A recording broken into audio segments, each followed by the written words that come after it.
Well, we told you yesterday about the search for the Miami-Dade Police Department for several vehicles submerged in a Doral lake. And today we're hearing from the person who first found the cars and reported it to police. NBC6's Plasencia spoke to that diver and has the story.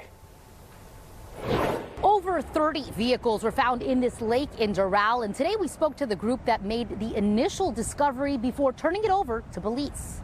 South Florida is a busy area, and you never know what you can find in the water down there. Michael Sullivan spends most of his time underwater, searching for cars connected to missing persons cases. But he never expected to find a sunken landscape of dozens of cars in a lake in Doral. That was a huge discovery for us. We actually found 44 that weekend. So across from this 32, there's 7 in a pond across the street. There's 1 down the way, and we have multiples around the county.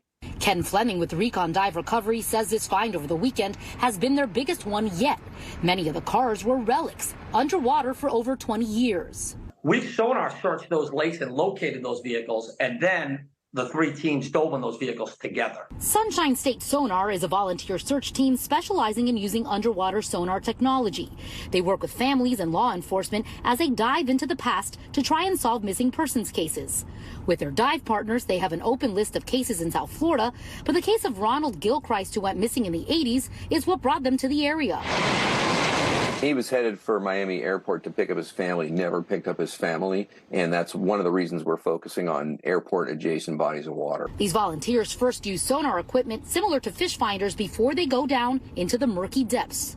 It's equivalent to walking in a dark room at night with 4 walls and shining a flashlight. And so what we're looking for is the shadows. You're not going to actually see the vehicle. You're going to see the shadow behind the vehicle.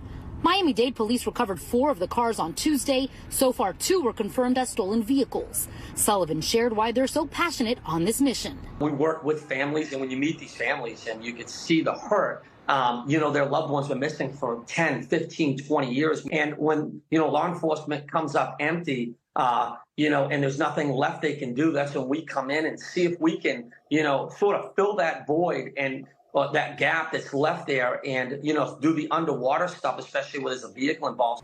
None of these cars have been linked to any missing persons cases yet, but there are still many cars left to pull out as this investigative work continues. Reporting in Doral, Plasencia, NBC6 News.